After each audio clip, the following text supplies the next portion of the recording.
Well, hello there and welcome back to the Thai Expat Daily Show. I'm your host, Kieran Mack, and delighted as always that you've been able to tune in with us today for today's podcast. Now, before we get into today's stories, don't forget to like this video if you are watching us on YouTube, subscribe to the channel, and give us an old share if you get a chance. And if you like if you like listening on a podcast player, link down below in the description will take you to a website called Buzzsprout, and on that you will see all the various podcast players that we are available on. So, simple enough thing to do. If you like to kind of have it downloaded each and every day, you'll never miss an episode, and then you can play it from the comfort of your phone, your car, or wherever you may be. But anyway, we're going to jump into 5 stories that we have for you today. And the first one is coming from the Bangkok Post, actually, and it's no vaping for smokers, no bail for extortion police. 6 policemen accused of extorting a group of tourists caught with vaping devices have been denied bail, while the Bangkok police chief has ordered a crackdown on illegal e-cigarettes that are widely available in the capital. The Central Criminal Court for Corruption and Misconduct cases refused bail on Thursday because extortion by officials carried heavy penalties, and the court wanted to prevent the accused from interfering with evidence and witnesses, said Police Major General Atta Thorn, commander of the Metropolitan Police Division 1. The 6 officers from the Huai Quang station face charges of taking bribes and could face life imprisonment, a fine of up to 400,000 baht, or even the death penalty under Section 149 of the Criminal Code. Investigators on Thursday sought court approval for the initial 12-day detention of the 6 officers as they gather more evidence in the case that began with a damning Instagram post by a Taiwanese actress, which of course we've covered on this show extensively. Police Major General Attaporn said there was enough evidence for the extortion charges, although the 6 policemen deny any guilt. Under the law, suspects can be held for a maximum of 12 days period or 84 days before charges must be formally pressed. The 6 accused were manning a checkpoint at Ratchaprasak Road in front of the Chinese embassy early in the morning of January 4th when they stopped a taxi carrying Taiwanese actress Charlie Nan and her friends. A search turned up 3 illegal vaping devices, but the officers let the group go after receiving 27,000 baht, Miss Ann said. One member of the group, a Singaporean man, confirmed Miss Ann's story at a press conference on Wednesday. He admitted that he had 3 vaporizers and said he did not think they were illegal in Thailand because they were generally available at local markets. Bangkok Police Chief Police General Titi has since ordered all stations in the capital to suppress all sources of vaporizers. Decisive legal action will be taken against anyone in the illicit business of selling the banned devices, said the Police Major General, Investigative Chief of the Metropolitan Police Bureau.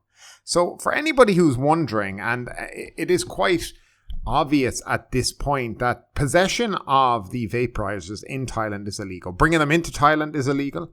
Having them in your possession in Thailand is illegal. And that has come from the head of the lawyer section of the police department. And it looks like now this is going to be a huge crackdown on these. Look, the bottom line is you can buy these vaporizers wherever you go, in Bangkok, Phuket, whatever place you go. You can see people freely smoking them. And you are going to set yourself up to getting the old collar felt by the police if you continue to do it.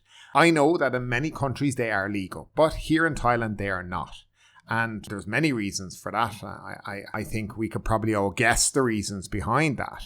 But I mean, making them legal probably would be the smarter thing to do because they're so prevalent here in Thailand that, getting rid of them by this crackdown probably won't work. So probably making them legal, controlling, the chemicals that are going into them, setting a standard, having someone to inspect what is being sold probably would be a better idea than this kind of black market where you don't know exactly what you're getting. The Charlie Nan story looks like it's coming to an end. These 6 officers are now basically being held in prison, awaiting probably the court case against them.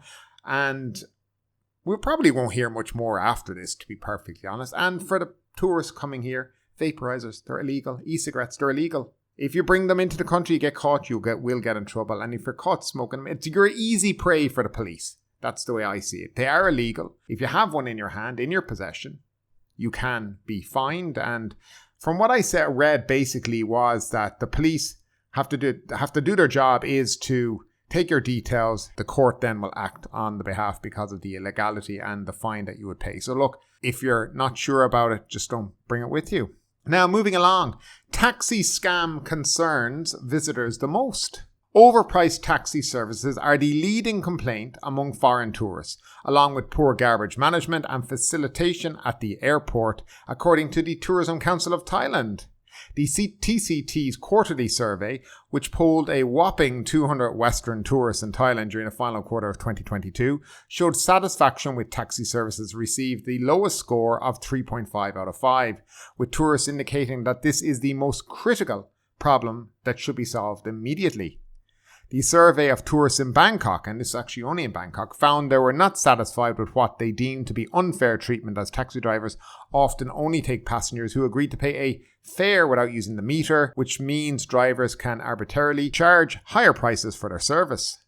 TCD President Chanam Siriwat said the government can help provide solutions to this problem by cooperating with private taxi firms to offer a different type of taxi service with a distinct label or sign, such as a white-coloured taxi, to guarantee the fares are based on the driver's meter. He said if the distinct taxis become popular amongst tourists, they could compete with traditional taxis, as tourists would only seek this service.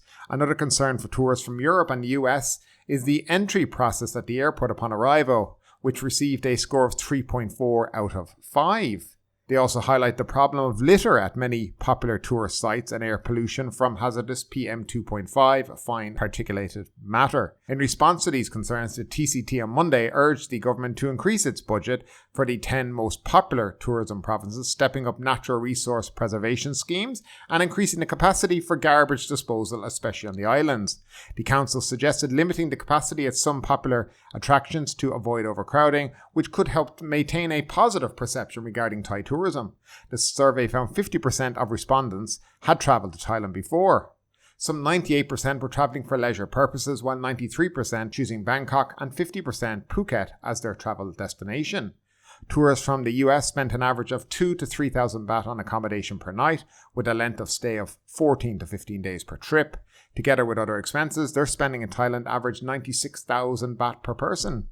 Meanwhile, most European tourists chose a room priced 1,000 to 2,000 baht per night, staying in Thailand for 12 to 13 nights on average, while spending an average of 88,661 baht in total for their trip. Yes, taxis are a little bit of a problem. I mean, they should have went down to Phuket and did some survey of the Phuket taxis there, because they would have really hit rock bottom, I reckon, because there's really no meters in Phuket. And it's all whatever the guy wants to charge you. But in Bangkok, yes, it does exist that some taxis will not turn the meter on. And they'll pull up and you ask them to turn on the meter and they say no. And then normally you get out and you don't take their taxi, because that's the choice you can make. You can choose to do it or not. This idea that they need to bring in another service that will guarantee that they use the meter is silly. What you need to do is ensure that the people with taxi meters are following the rules, and that if they're not, they're being reported and dealt with, because that's the only way things will actually improve, not creating this other system that will encourage the guys in the yellow taxis not to do the right thing. It's as usual kind of a Thai solution for something, that instead of just doing the right thing and making sure that all taxis use their meter. That's the way it should be. Because, when the meter is on, it is significantly cheaper most of the time than, of course, the set price that they want to charge you. In terms of arrival at airports, I've never seen a real issue. Yes, sometimes it can be busy and you may have to wait, but that's the same in every country, I've arrived in my own country of Ireland before and seen mass queues to get through immigration and whatnot. So it all depends at the time you arrive, whether it's busy or not. I mean, America is the same. You can have huge queues into international airports in America as well. So, complaining about it, yeah, you can complain, but it happens everywhere around the world and it's not a unique problem to Thailand.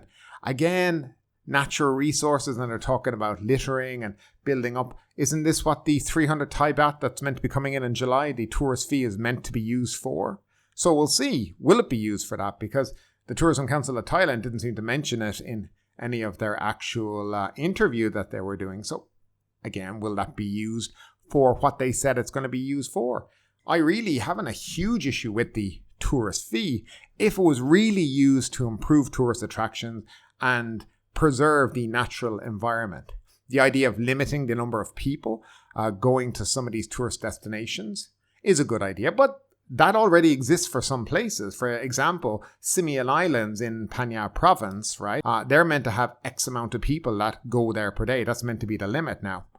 Is that kept, or do they allow more to go each and every day? Again, there are rules and regulations for some of these national parks and whatnot. Maybe if the rules and regulations were followed, things would be preserved a bit better. But nevertheless, that's entirely up to Thailand to decide what to do. But there's no point to have surveys and ask tourists all kinds of questions and never do anything with that information. And that would be my kind of point in all of this.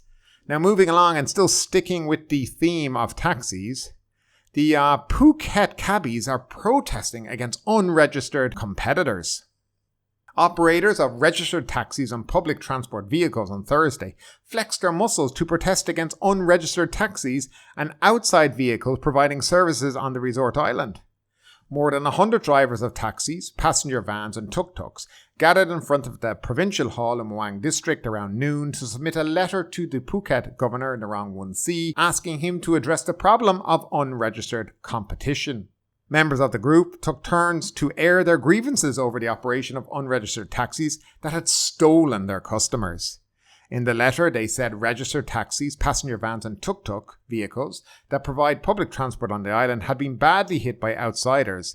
These vehicles include private cars from other areas that were used as hired taxis via mobile applications.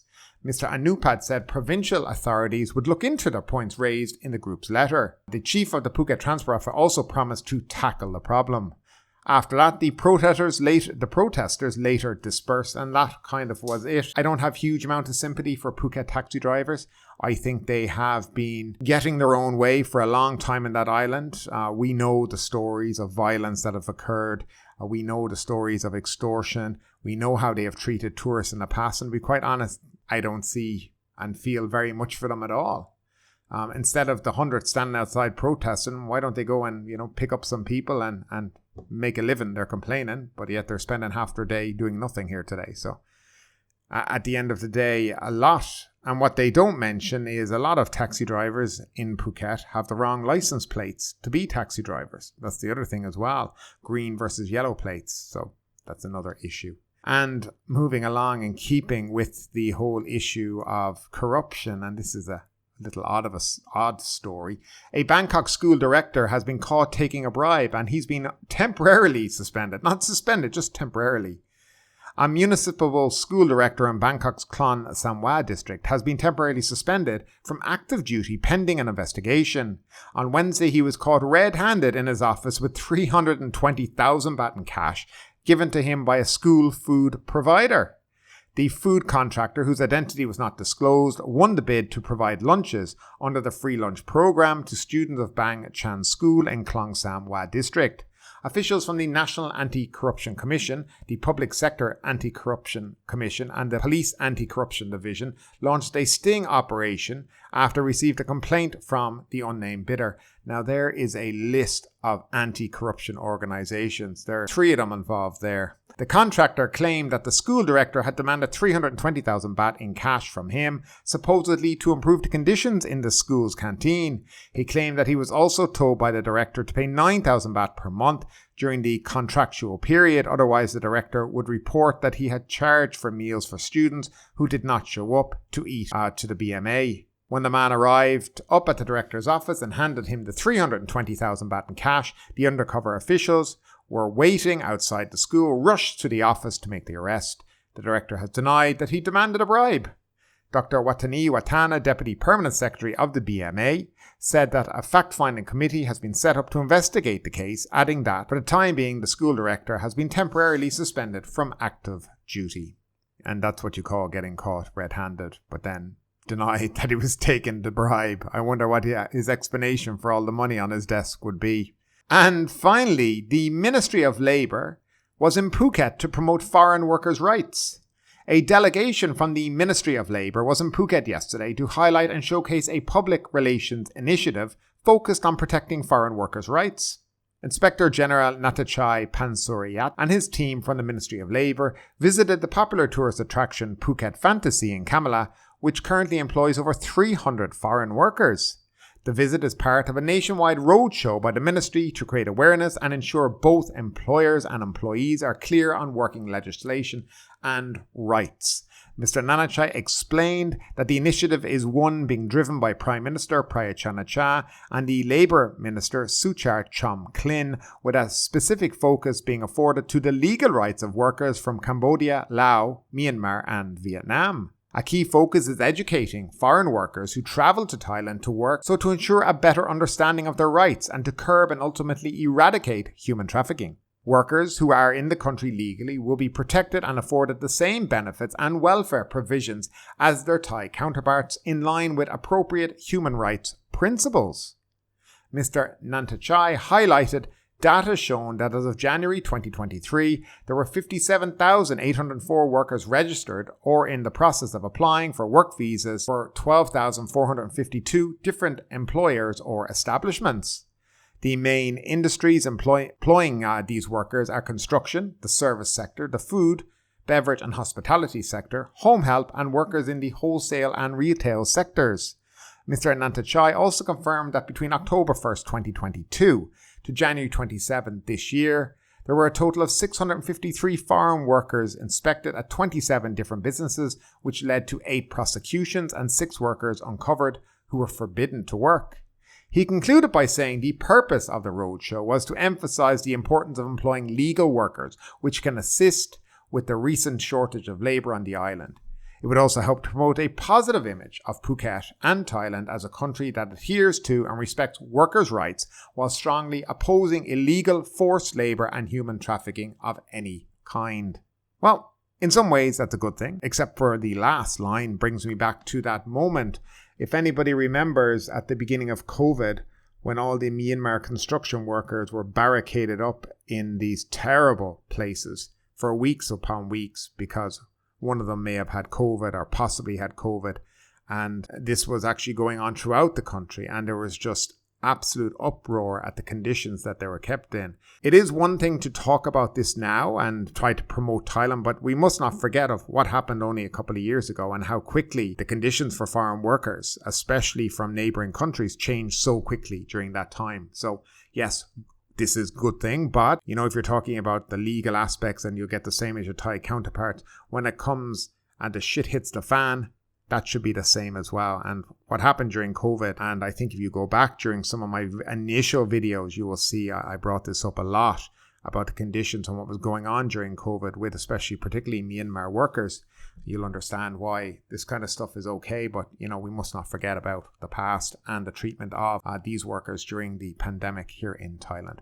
And guys, that is it for today. Hope you enjoyed the few stories that we had to bring to you. As always, don't forget to like, subscribe, share, or subscribe to the podcast on the various podcast channels. But without that and without saying anything else, have a great day, take care, and stay safe, guys.